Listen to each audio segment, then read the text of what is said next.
요한계시록이 점점 흥미를 더해가고 있습니다. 지난주의 말씀들을 잠깐 우리가 상고해 보십시다. 2장하고 3장에서는 주로 7교회에 보내는 편지들이잖아요. 책망하는 교회가 있었고 칭찬하는 교회가 있습니다. 두 교회는 칭찬을 했죠. 서머나 교회하고 빌라델비아 교회. 기타는 책망을 했습니다. 그러나 그 교회들이 지금 있습니까? 없습니까? 없어요. 그때는 이 땅에 있는 지상의 교회는 사라집니다. 왜? 하늘에 더 나은 분명한 하나님이 교회를 만들어 놓기 때문입니다. 교회라는 것은 구원받은 백성들을 예정했고 그 예정된 사람들이 모이는 걸 교회라고 하는데 예수님이 그의 으뜸이 되시고 통치자가 되셔서 교회인 주님의 지체를 지금 운행하고 있습니다. 그러니까 우리는 천국을 죽어서 가는 곳이 아니라 예수님이 이 땅에 오셔서 몸의 지체를 만든 이 자체가 천국이에요. 그걸 그리스도 안이라고 합니다. 그것은 뭘로 완성됐냐면 예수 그리스도의 십자가를 통해서 완성했다라고 하는 겁니다. 이 말씀이 우리에게 들려지길 주님의 이름으로 축복합니다. 그럼 요한계시록은 또 어떤 책이냐? 우리에게 계시를 보여주는데 성령의 계시. 아까 기름 부음 받는 기도를 잘 해주셨는데 성령이에요. 성령으로 말미암아 우리 깨닫고 또 성령의 책으로 성령께서 우리 주님께서 인을 뗄 때 보여주시는 그 말씀을 우리가 그때서야 아는 거예요. 인간의 상식이나 지식으로 성경을 보면 학문처럼 읽을 수 있을 거 아니겠어요. 정보를 취득할 거 아니에요. 예수님을 죄를 사하는 분이야. 우리 위하여 죽으셨대. 이 정도는 누구나도 알아요. 다른 종교 다니는. 근데 그들은 왜 그런데 예수를 안 믿을까요? 성령이 임하지 않았기 때문에. 지식으로 그것을 받았기 때문에. 이 지식과 성령에 의해서 아는 거하고는 다릅니다. 그러니까 성령 받기를 주님의 이름으로 축복합니다. 우리 하나교회는 성령을 다 받은 줄 믿습니다. 그러면 이 성령을 받은 자로서 이 요한계시록을 읽어갈 때 우리는 이것을 어떻게 봐야 될 것이냐. 요한계시록 1장 1절에 분명히 나와 있어요. 뭐라고 됩니까? 요한계시록 1장 1절에 예수 그리스도의 계시라. 예수 그리스도 계시라고 그랬어요. 제가 분명히. 하나님의 계시라고 안 하지 않았어요? 예수 그리스도 계시라고 분명히 했죠? 네. 예. 하나님은 예수로만 계시해요. 다른 걸로 계시하지 않습니다. 하나님은 자기 자신을 그냥 계시하는 것이 아니에요. 그리고 우리가 예수 믿는다고 하는 것이지 하나님 믿는다고 보편적으로 하는 것은 옳지 않습니다. 왜 그러냐면 예수 믿는 사람도 하나님 믿는 거고 또 다른 종교도 하나님 믿는 종교들이 많다고 했죠. 그러면 어떻게 구별점이 있습니까? 우리 예수 믿는 거예요. 그래서 예수 그리스도 계시라 하면서 사도 요한 혹은 장로 요한 어떤 사람은 사도 요한이 요한계시록 기록했다 이렇게 표현하는 것도 있고 요즘 근래 와서는 장로 요한이라는 자가 있다고 그래요. 그 자가 요한계시록을 이렇게 기록했다 이런 말씀도 있는데 어떻든 그 하나님이 기록하게 하는 사람을 통해서 기록했으니까 우리는 누가 기록했느냐 이거 중요한 거 아니에요. 물론 그 붓을 들고 기록한 자는 성령이 끌려서 이 말씀을 기록했다 이거죠. 같은 성령입니다. 우리가 성령 받았으면 이걸 성령 받은 자라서 동일하게 이해해야 돼요. 어떤 사람들은 제가 자꾸 얘기잖아요. 이 요한계시록까지 지금 마지막 유다서까지는 다른 사람은 같은 성경이네 이렇게 있다가 요한계시록만은 다른 내용이다 이렇게 해가지고 요즘 날 많이 이상하게 풀어내긴 사람들이 있다고 있잖아요. 그 주의하시라고. 요한계시록도 성경 전체 속에서의 요한계시록이에요. 전체 속에서 부분은 또 전체 속으로 해석해야 되겠죠. 그러니까 성경 해석을 한쪽으로만 이렇게 해가지고 그쪽에만 집중하다 보면 우리는 길을 헤맬 수밖에 없어요. 그래서 성령께서 가르쳐 준 대로 그 길을 가기를 바랍니다. 오늘 4장이에요. 지금 2장, 3장은 각 7교회에 보낸 편지 속에서 책망과 칭찬을 했는데 마지막에 라우디아 교회에게 뭐라고 합니까? 내가 문 밖에서 두드리노니 누구든지 내 음성을 듣고 그 문을 열면 나는 그와 더불어서 그로 들어가 그와 더불어 먹고 마신다고 하잖아요. 그러니까 우리 주님께서는 우리 안에 들어오기로 해요. 구약에서는 주님이 동행하는 시절이 있다면 신약에서는 우리 주님이 들어와 계시는 거예요. 사귐의 시대예요. 요한 1서에도 1장 내용 보면 사귐, 우리가 주님과 사귐이라는 교제라는 거예요. 주님과 소통이라는 거예요. 연결되어 있기 때문에 교제가 되는 거 아니겠습니까? 멀리 있는 하나님을 내가 여기서 그냥 내가 빌고 비나이다 이것이 아니라 교제 관계 속에서 비는 거예요. 기도하는 거예요. 이미 주님이 우리와 끈을 연결해 놨기 때문에 그 일을 하기 위하여 우리 주님께서는 우리 죄값을 대신 가로막았던 모든 것을 헤쳐놓고 하늘과 땅을 연결했잖아요. 하늘에서 내려온 분이 하늘 세계를 이 땅에 전달하고 하늘 세계에서 일어난 일을 이 땅에 표현하는 것을 인자가 하시는 일이라고 그러잖아요. 인자는 구약에 에스겔서 나오고 다니엘서 나옵니다. 에스겔서는 그발강가라고 하는 바벨론 지역의 어떤 이치에서 이 에스겔이 환상을 보고 계시를 받은 거고, 다니엘은 히데길 강가에서 그러한 계시를 받았어요. 마찬가지로 오늘 사도 요한은 어디서 그 계시를 받게 됩니까? 반모섬이라고 너무나 잘 알 거예요. 어떤 핍박을 받아가지고 골이 이동했을 수도 있고 아니면 그로 유배되어 갈 두 가지가 다 통용해요. 그러나 그 외진 곳에서 외롭게 하나님의 말씀을 받고 하나님께 주신 그 말씀을 그대로 기록해서 전달하는 겁니다. 그러니까 우리는 하나님 만날 때 우리 막 모두 즐겁게 만나는 것이 아니라 우리 주님이 만날 때는 저와 여러분을 외롭게 합니다. 너무 그거 애로운 거 막 왜 그러냐, 고독 속에 왜 이렇게 심란하게 그러냐, 아니에요. 주님 만나려면 처음 다른 거 다 끊고 외롭게 만들어 버립니다. 애로워요. 저도. 여러분들도 애로운 것을 경험하시기 바랍니다. 정말 애로워요. 소스라치게 애로울 때도 있어요. 그럴 때 이제 주님께서 말씀을 쫙 집어넣어 주는 거예요. 그러면 그 가운데 우리가 위로를 받고 이것이 진짜 우리 주님께서 주시는 기쁨이라는 것을 알게 되는 거예요. 우리 구약에도 모세라는 자가 많은 하나님의 직분의 내용을 받았어요. 그거는 정죄의 직분이라고 그러죠. 책망하는 직분들밖에 없어요. 율법으로 책망하고. 근데 신약에 와서는 이러한 정죄의 직분도 참 중요하죠. 그때 영광의 직분입니다. 그것도. 근데 신약에 와서는 의의 직분. 우리 주님께서 해낸 모든 것을 통해서 정죄의 직분을 바라볼 때 의의 직분은 영의 직분이라고 그래요. 고린도후서 3장 9절에 나옵니다만 저와 여러분은 영의 직분으로서 이 세상 모든 심판 가운데 우리가 해방을 얻었다는 차원에서 기쁨을 누리가면서 이 성경을 봐야 됩니다. 그러지 않으면 이 요한계시록도 무서운 책이 될 수밖에 없어요. 이미 정죄를 우리 모두가 당했습니다. 정죄 당했다는 건 저주를 받았습니다. 저주를 받았다는 것은 예수님이 저주를 받았기 때문에 우리도 저주를 받은 거예요. 어떻게? 십자가에 못 박혀 죽었나니. 내가 그리스도와 함께. 그렇죠? 그런 것은 영으로 받기를 바랍니다. 내가 언제 십자가에 못을 받겠나. 아니, 우리 주님께서는 믿음의 눈으로 저와 여러분을 연결해서 보기 때문에 주님께서 우리를 품고 죽으신 것은 우리를 같이 죽는 거예요. 그래서 다시 태어나는 걸 가지고 우리는 거듭났다라고 하는 거예요. 그래서 새로운 피조물로 성경을 보게 되면 우리 주님이 하신 일이 낱낱이 보여집니다. 오늘 말씀은 요한계시록 4장인데요. 무슨 말씀을 하냐면 하늘 세계, 지금 음성을 듣고 지금 사도 요한이 하늘의 나라, 즉 천국에 대한 모습들을 좀 보여주고 있는 거예요. 천국의 모습이 어떤 모습일까요? 이 일 후에 내가 보니 하늘에 열린 문이 있는데, 열린 문을 통해서 천국 문이 열렸겠죠. 내가 들은 바 처음에 내게 말하던 나팔 소리 같은 음성이 이르되 이리 올라오라. 어디로요? 천국 그 보좌 앞으로 올라오라는 거예요. 이후에 마땅히 일어날 일을 내가 내게 보이라 하시더라. 내가 곧 성령이 감동되었더니, 성령이 감동됐다. 아까 기름 부었다. 성령이 감동돼서 보라. 하늘의 보좌를 베풀었고, 하늘의 보좌가 있다는 거죠. 그 보좌 위에 앉으신 이가 있어요. 보좌 위에 앉으신 이.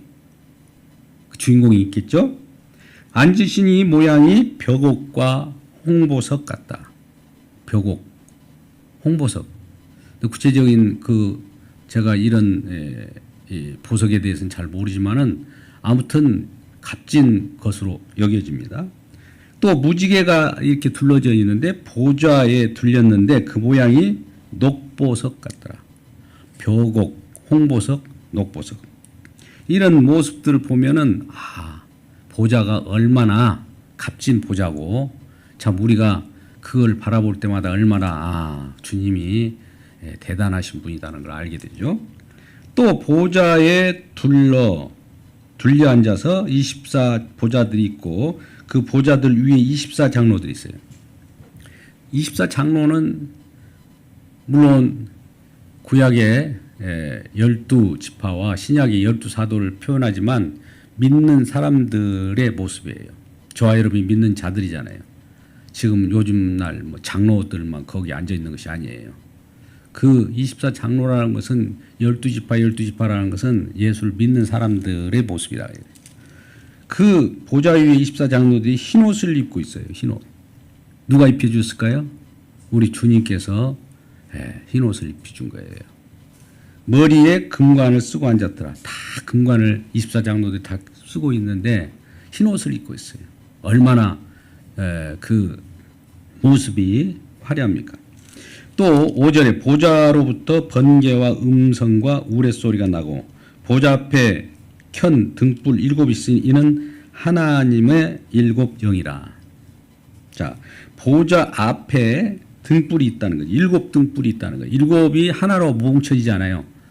7 영이자 한 영입니다. 할렐루야. 우리는 어떻게 7이 하나가 되고 하나가 7이 되느냐 이렇게 얘기하잖아요. 삼위도 마찬가지로. 삼위 하나님 하나인데 한 분 하나님 왜 삼위로 나타나냐. 하나님만이 저와 여러분을 우리 지식으로 쫓아가는 것을 지식으로 받지 않고 영으로 받게 하기 위하여 그렇게 역사하는 겁니다. 우리 인간들이 지식으로 그걸 이해하려고 하면 안 되는 거예요. 영으로 받기를 주님의 이름으로 축복합니다. 7 영이라는 거 7개의 촛불 우리가 지난번에 성전을 그 구경했지 않습니까? 그러면 7 촛대 위에 등불이 있었어요. 7 등불. 그죠? 불이 켜져요. 7개. 근데 그것이 하나로 한 가지로 결과적으로 연결돼서 그 한 영이라고도 하고 7 영이라고 같이 말이 표현될 수 있는 거예요. 그래서 그 속에는 보좌로부터 번개라는 것은 뭔가 호통치는 모습들도 있고 번개와 같이 빠른 모습도 있는 거고 음성이 들렸다는 것은 주님의 음성은 맑은 물소리와 같은 음성도 있었다고 했잖아요. 이전에 또 우레소리 같다. 우레소리는 얼마나 냉엄한 소리입니까? 심판주로 나타나는 것이죠. 그 소리가 났고 보좌 앞에 켠 등불 7이 있으니 이는 하나님의 7 영이라. 보좌 앞에 수정과 같은 유리바다가 있고 보좌 앞에는 유리바다. 바다는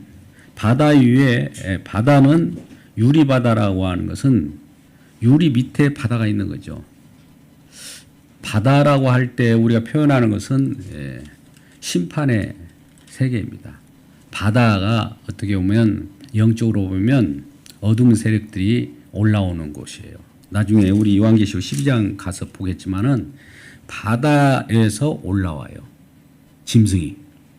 왜요? 육지에 있는 땅에 거민하는 땅에 살아가는 저와 여러분을 유혹하기 위하여.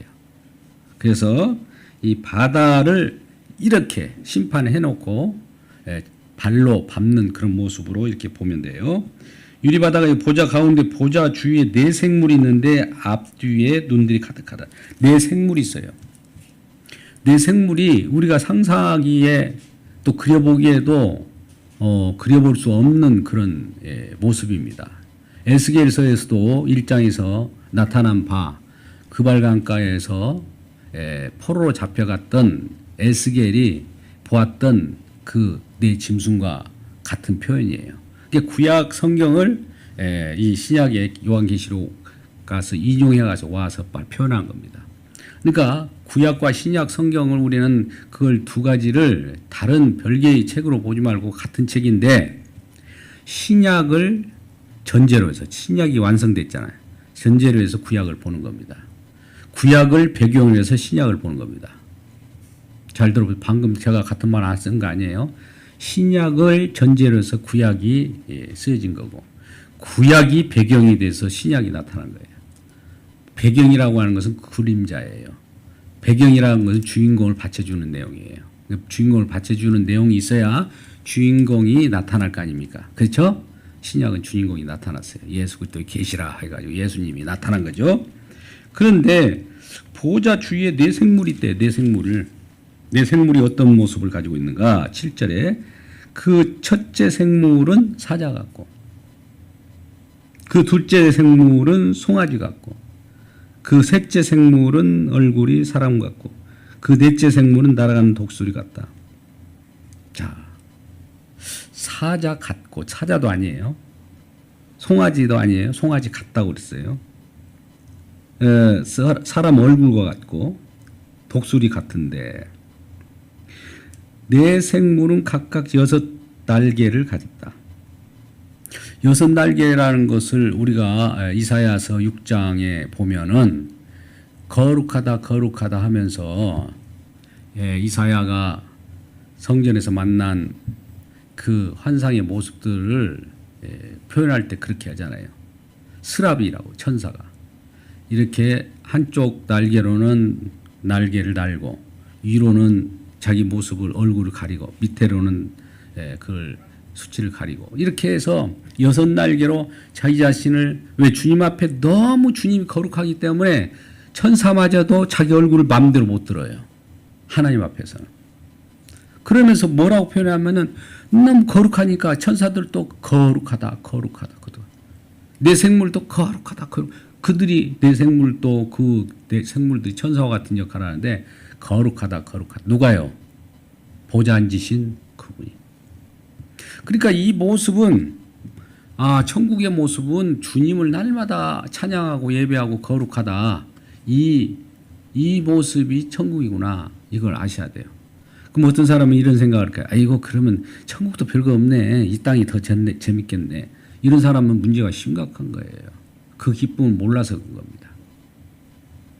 그래서 내 생물은 우리는 표현하기 에스겔서의 내 생물과 그걸 인용해서 왔지만은 사실 신약에 와서도 있잖아요.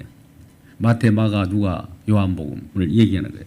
마태복음이 사자 같고 둘째 송아지는 마가복음 같고 셋째 생물은 얼굴이 사람 같다. 누가복음. 그 다음에 넷째는 독수리 같고 요한복음. 그 책마다 그런 내용들이 숨어져 있어요. 그죠? 우리가 복음서를 보더라도 사실은 왕 같은 또 사자 같은 왕, 이 예수님의 왕적인 통치를 마가복음에서 마태복음에 얘기하고 마가복음에서는 뭘 얘기합니까? 재물, 전부터 종으로 모습으로 송아지가 재물처럼 이렇게 등극하는 이 모습이에요. 그리고 사람 인자 되신 사람을 강조하는 것은 누가복음이잖아요. 그리고 하늘과 이 땅을 어떻게 보면 이원론적으로 대조적으로 좀 어려운 말 같지만은 그런 세계로 표현한 것이 독수리. 독수리 날개에서 창문에서 이 땅을 쳐다보는 내용들로 기록한 것이 이제 요한복음이지 않습니까? 여러분들 사복음서를 읽어보면 그런 내용으로 이렇게 흐르는 것을 볼 수 있을 거예요. 성경을 읽지 않은 사람 무슨 말인지 모르겠지만 사실 그렇게 되어 있습니다.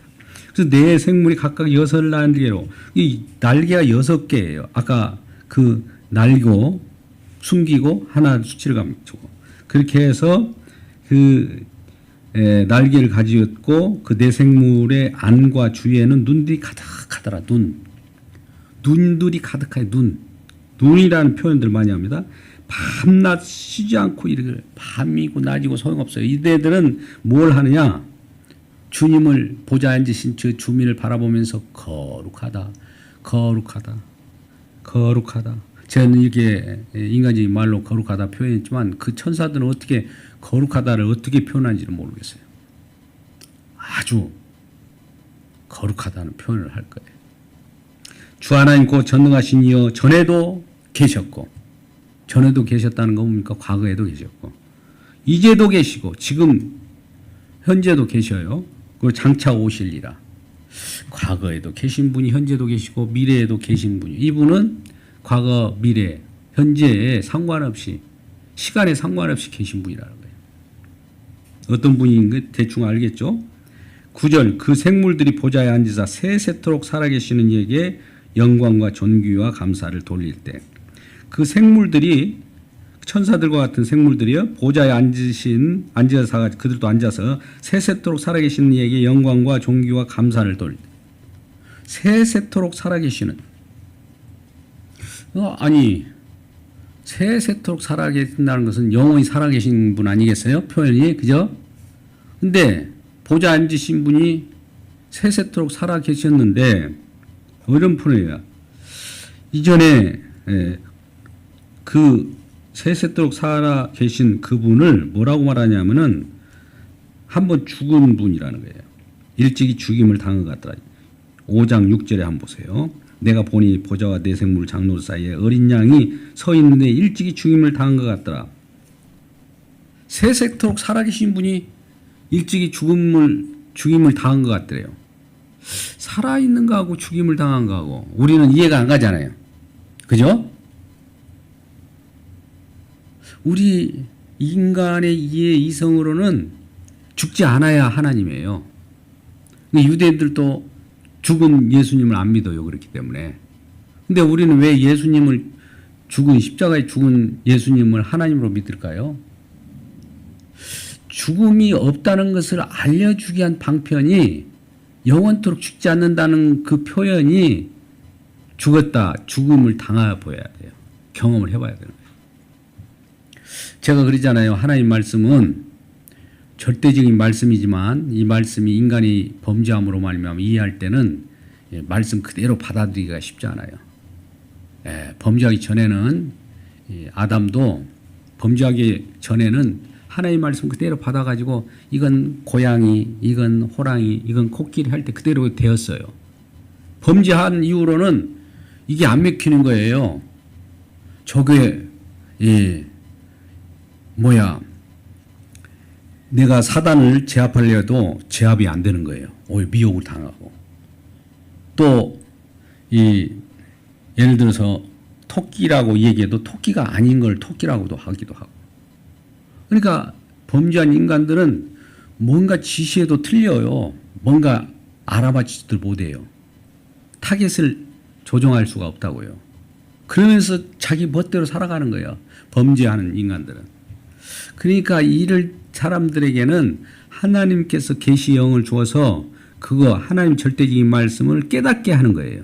알게 하는 거예요. 누구한테? 성령 받은 자들. 근데 성령을 받은 자는 어떻게 이해하느냐? 성경을 그냥 글자 그대로 축자 영감이라는 내용이 있는데요.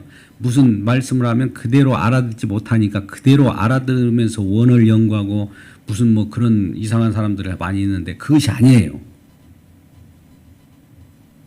문자를 연구한다고 해서 거기서 무슨 계시의 내용이 안 나와요. 그럼 어떻게 나오느냐? 문맥에서 나와요. 아까 그랬잖아요. 어떤 말을 할 때 앞뒤에 조선말은 다 들어봐야 이 의미를 알잖아요. 잘한다 하면은 이게 잘한다를 문자로 타이핑을 쳐보세요. 아 진짜 잘한다고 이렇게 여기는 사람이 있는가 하면 비꼬는 말로 못한다는 말을 그렇게 표현하잖아요. 그죠? 의미가 어떻게 달라질까요? 글자는 똑같은데 앞뒤 배경을 표현하는 것이 문맥상을 표현하는 것이 그렇게밖에 알아듣지 못해요. 그러니까 이 요한계시록에 쓰여진 그 시대의 배경 그 상황이라고 그래요. 신학적인 용어로 찌찐 내벤이라고 합니다. 그 상황 속에서 그들에게 들려준 말씀이 here now 현재 here 여기에 우리들에게 들려지려고 하면 중간에 뭐가 필요할까요? 성령이 필요해요. 그때 당시의 내용으로 그대로 우리에게 똑같은 상황 속으로 만들어갖고 전달해주면 우리가 쉽지 되지만은 우리는 그 시대를 살아가는 거 아니잖아요. 시대가 달라졌잖아요. 그죠? 이 시대에 맞게끔 이제 성령께서 알려주는 거예요. 이게 이제 설교이기도 한데요. 일단은 그러한 상황 속에서 그 배경 속에서 이 앞뒤를 구별할 수 있도록 제가 항상 말씀드리는 푸른 신호등과 빨간 신호등을 알아먹게 알려줘요. 그러면 영원히 있다는 것은 뭘로 이 표현할 수 있을까요? 영원한 것을 알아요? 우리가? 한번 죽은 것이 있어야 되는 거죠. 죽음과 비교해서 영원히 있는 거예요. 그러면 예수님을 아까 세세토록 영원토록 살아계신 분인데 이렇게 표현해요. 영원토록 살아계신 분이 6절에서 일찍이 죽임을 당한 것 같더라. 모순이잖아요, 서로. 그죠? 그런데 아까 그 모순을 어떻게 해결합니까? 영원토록 살아계시는 분인데 한번 죽임을 당했대요. 뭐 살아계셔야 되는데 왜 죽어? 우리 이렇게 나무랄 것이 아니라 이 죄도 왜 죽으셨냐? 우리를 위하여 죽으셨는데도 왜 죽어야 그분이 죽음으로써 생명을 나타내냐면 주님은 죽음으로부터 시작을 했기 때문에 그래요. 죽음이라고 하는 것은 우리가 무에서 유를 창조하듯이 그런 표현을 한 거예요. 그래서 인간들이 이 예수님을 십자가에 못 박고 없애버리고 유대인의 자칭 왕이라고 하니까 또 신성 모독을 하는 사람으로 보고 처단해 버렸습니다. 근데 아무리 처단하고 죽이려고 해도 금방 뿔떡 오뚜기처럼 일어나는 거예요. 이게 부활이에요. 부활해가지고 무슨 뭐 이런 것도 중요하지만 이 예수님은 인간들이 아무리 못질하고 그를 죽이려고 해도 죽지 않는 분을 표현하기 위해서 죽었다 살아난 거예요. 죽이려고 해도 안 죽고 그대로 있는 것이 아니라 죽었다가 또 살아나 버린다. 이거 더 리얼하지 않아요? 안 죽고 가만히 끝까지 있다는 거, 안 죽는 것이 이런 건가? 모르잖아요. 죽었다가 살아나신 분이요. 영원한, 세세토록 영원하신 분이라는 거죠. 그렇게 이해하셔야 됩니다. 네, 일단은 그렇게 하시고. 부활로도 뭐 설명할 수도 있는데 그 정도. 보좌에 앉으시니까 세세토록 살아계신 이에게 영광과 존경 감사를 드릴 때 24장로들이 보좌에 앉으신 이 앞에 엎드려 세세토록 살아계신 이에게 경배하고 자기의 관을 보좌 앞에 드리며 24장로들은 자기의 관 누가 씌워졌어요? 흰옷을 누가 입혔어요?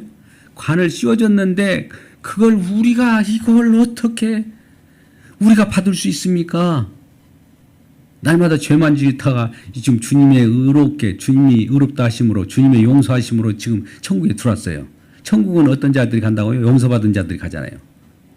자기들이 의로운 사람이 가면 당연하게 나한테 그 금관 씌워주고 당연하다고 그러면서 딱 쓸 거예요. 그러나 우리는 정말 죄밖에 진 것도 없고 주님 앞에 정말 부끄러운 것밖에 없는데 주님이 딱 써준단 말이에요.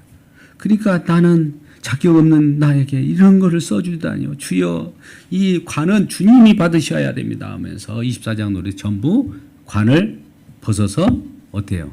주님 앞에 던지잖아요. 이 공로는 우리들이 받을 것이 아닙니다. 주님 덕분입니다. 우리에게 이런 것을 어떻게 우리가 받을 수 있습니까?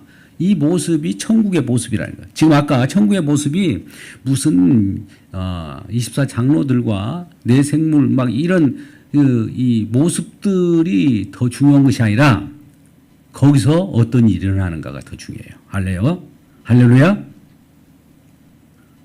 어떤 일을 하고 있는가가 중요하다는 게 천국은 막 우리가 막 누리고 그런 것이 아니라 예수님만을 찬양하고 예수님만을 경배하고 그런 곳이라 거룩하다 우리 주님만이 영광 받으시옵소서 하는 곳이 천국이라고요.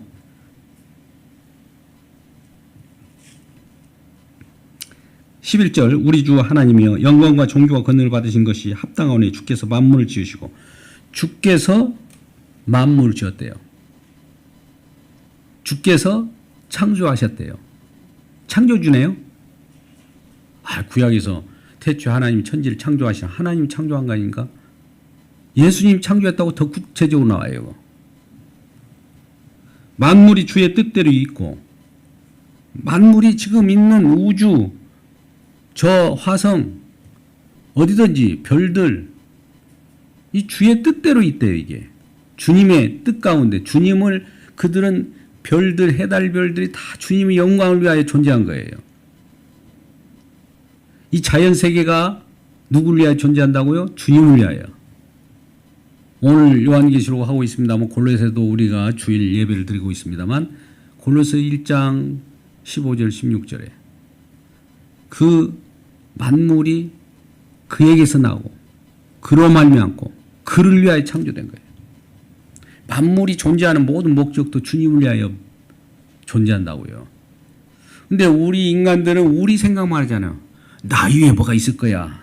하나님 어린이 나를 위하여 다 해놓은 거야. 하나님 왜 우리 위하여 해놓은 것은 있겠지만은 물론 그것이 중요한 것이 아니라 주님을 위하여 그렇게 했다고요. 우리 주님이 영광 받기 위하여 주님이 그런 걸 만든다고요.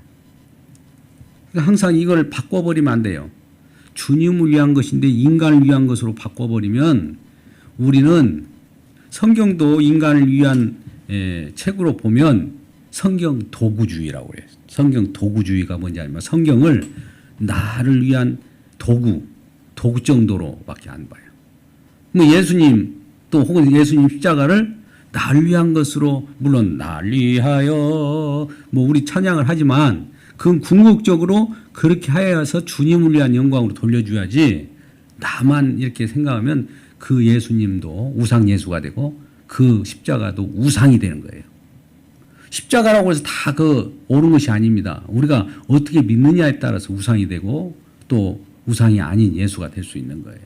그러니까 우리는 주님을 위한 그런 십자가, 주님을 위한 주님의 형상, 주님을 위한 복음을 우리가 지금 선포하고 있는데 과연 그러면 오늘날 이 계시록을 우리가 지금 보고 있으면서 현실교회를 한번 보자고요. 어떻습니까? 비교가 됩니까? 현실교회는 현실교회고 요한계시록은 계시록이다 이렇게 생각하면 안 되는 거예요. 여기에서도 그걸 찾아내지 않으면 거룩하신 하나님 앞에 우리가 살짝 뭐라고 할까 그냥 없는 걸로 넘어가고 비껴가려고 하지만 하나님의 그런 마음까지도 우리를 쑤셔버립니다. 그래서 오늘은 요한계시록 4장은 뭐 한다고요? 우리 주님 천국의 모습, 하늘의 모습을 지금 표현하고 있어요. 그 모습이 지금 오늘 나와 같이 이제 24장로들과 생멸들이 거룩한 주님의 모습을 찬양하고 또 날마다 하는 일이 밤낮으로 뭐 한다고요? 찬양과 거룩하다, 거룩하다, 거룩하다.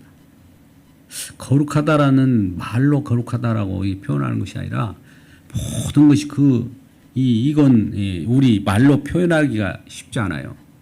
인간은 저기 말로 거룩하다, 거룩하다 세 번 이렇게 얘기한다는 것은 왜 거룩하다 한 번 말하면 끝날 걸 세 번씩 이야기나 이게 말로 될 일이 아니라는 거예요. 그런 세계가 천국이라면 우리가 지금 생각할 때 우리 마음속에는 죄악이 있기 때문에 아이고 재미도 없겠네 이런 생각을 가질 수가 있다고요. 그런 천국을 원하지 않기 때문에. 근데 천국은 그런 세계예요. 오직 주님만이 영광 받기 위하여 천국을 만들었고 오직 영광 받기 위하여 이 땅도 주님께서 조성하고 또 부숴버리기도 하는 하나님이잖아요. 이 땅을 딱 조성해서 주님이 주님됨을 나타내기 위하여 이 땅을 창조한 거예요. 그러니까 창조하고 나서 나는 주님이야 그것이 아니라 이미 주님이심을 알고 이 땅을 피조물 만들어서 모든 피조물들이 주님을 향하게 돼 있어요. 내생물이라고 하는 것은 우리가 동서남북이라고 생각해 보자고요. 내생물에는 눈이 가득 앞뒤로 다 눈이 가득하다고. 내생물이 표현하는 것은 눈이 가득한 그 생물인데 동서남북으로 어디든 사방팔방으로 에스겔서는 바퀴로 표현해요. 천사들이 막 이리저리 바퀴로 돌아다니면서 복음을 전하듯이 그러한 주님의 모습을 주님이 하신 일에 대해서 하나님께 영광을 돌린 것이에요. 그 모습을 보고 막 영광을 돌린 것이 아니라 주님이 하신 일이었다고요. 그것이 이제 5장에 우리가 나중에 장차 볼 것이지만은 한 번 죽임을 당한 거예요. 한 번 죽임을 당했다고요. 근데 죽지 않은 분이에요. 우리는 누가 죽어봐야 안다고 그러잖아요. 근데 우리 주님은 죽어본 분이에요. 죽어봤기 때문에 죽음도 주님의 통치 아래에 있어요. 사망 권세도 주님의 통치 아래 죽을 수도 있고 또 주님께서 다시 살 수도 있는 권세를 이미 창세전부터 약속을 했어요. 이걸 요한복음 10장 18절에 아버지의 계명, 아버지와 함께 협약했던, 약속했던 내용이에요. 그래서 우리 이 약속대로 그렇게 진행돼요. 이 역사는. 이 땅에 아무리 누가 뭐 미혹을 하고 그런 것이 어디 있냐고 뭐 어쩔지라도 성경은 그대로 되어가고 있어요. 성경이 6,000년의 그 내용을 가지고 뭐 6,000년을 가지고 37억 년을 다 함유하는 내용이니까 6,000년의 내용이 그 4,000년의 구약과 신약의 2,000년 내용들이 지금 고스란히 담겨져서 그 말씀을 하는 겁니다. 그럴 때 세상은 옛날이나 지금이나 인간의 마음은 변하지 않는다. 왜요? 이 변하지 않기 때문에 예수님이 온 거예요. 변할 것 같으면 인간들이 다 변해가지고 천국의 나라를 인간들이 다 만들었을 거 아니겠어요? 변하지 않고 너희들은 안 되는구나. 해봐야 결과적으로 저주를 받는 일밖에 없구나. 이렇게 해서 다 죽은 존재로 보고 주님이 내려온 거예요. 주님은 영원히 사신 그분이 이 땅에 내려와서 말씀이 육신되어 갖고 이 땅에 와서 죽은 저와 여러분, 죽었던 저와 여러분을 뽑아 올리는 겁니다. 그러니까 우리는 한번 죽는 것은 당연한 거예요. 물론 생물학적으로 한번 죽는 것도 있지만 하나님과의 관계가 단절되어서 예수 믿기 전에는 떨어져 있는 자체가 죽음이라고 그래요. 그러나 이제는 주님과의 소통, 교제 관계 속에서 사귐 관계 속에서 다시 주님과 연합해서 하늘 보좌에 저와 여러분도 앉힙니다. 그러면 그 하늘 보좌에 앉혀 있는 저와 여러분을 24장로처럼 면류관을 씌워주고 그 관을 우리에게 씌울 때는 우리는 당연하다 이렇게 여기는 자들은 이상한 사람들이에요. 오늘 모습 보니까 장로들이 다 벗어요. 나는 이거 받을 권한도 없습니다. 나는 이거 부끄럽습니다. 그러니까 어떤 사람은 이걸 부끄러운 구원이라고 그래요. 부끄러운 구원. 구원을 나는 받을 수 없는데 부끄러워요. 아유, 내가 이걸 어떻게 구원을 받아요. 그런 부끄러운 구원인데 어떻게 오늘날 그 말을 변형시키냐면은 당돌하기도 하죠. 아이고 구원 그 기본이야. 부끄럽게 그 부끄러운 구원도 못 받았어. 이렇게 완전히 깔아뭉개요. 이런 사람들이 사단 짓을 한 거예요. 구원이 지금 장난입니까?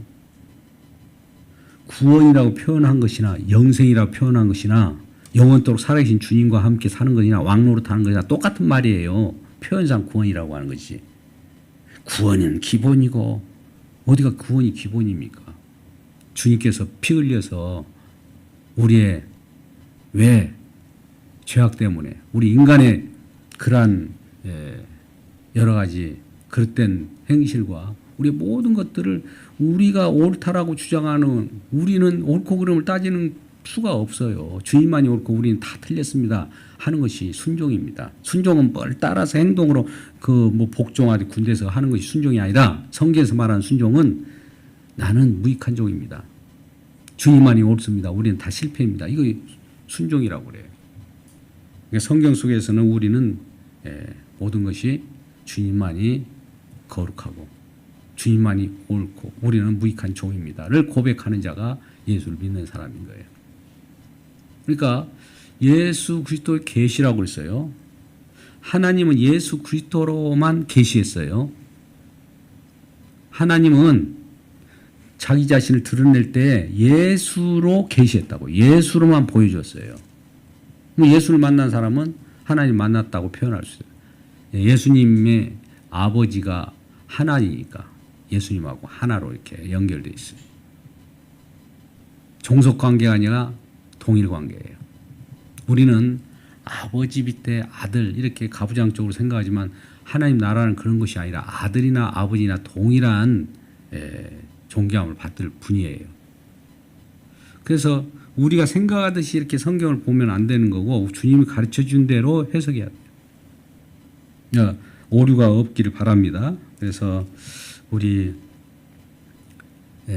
4장에 접어들어서 이제 그런 하늘 모습을 보고 하늘에서 음성 들리는 또 하늘에서 이리저리 알려주는 내용들이 오늘 들려질 때 이렇게 하늘 천상의 모습은 우리 주님께서 이와 같이 모든 것을 이루어놓고 우리들로 요한으로 하여금 올라와서 보게 하고 또 그런 것들을 또 전파하게. 예, 요한이 가서 왔다면 그걸 전파하면 우리도 아이고 그걸 보여주세요 할 필요가 있을까요 없을까요? 누구한테도 다 그 뭐 천국을 다 보여줘야 돼요. 근데 대표로 가서 보았으니까 성령 받은 이 요한이 가서 보면 성령 받은 우리도 요한이 말을 이해가 되고 같이 안 올라갔어도 다 같이 올라간 것으로 다 보여지기를 주님의 이름으로 축복합니다. 예, 그렇게 해서 4장이 마무리되었습니다. 이런 부분들을 알고 오늘 또 성경 말씀에 귀 기울이고 요한계시록의 마지막 22장까지 계속 수요 예배에 들어갈 때 더 깊어집니다. 앞으로는 그런 부분들을 알고 요한계시록에 잘 우리가 마음을 가다듬고 있으면 성경 전체 속에서 우리 주님이 나타나는 거예요.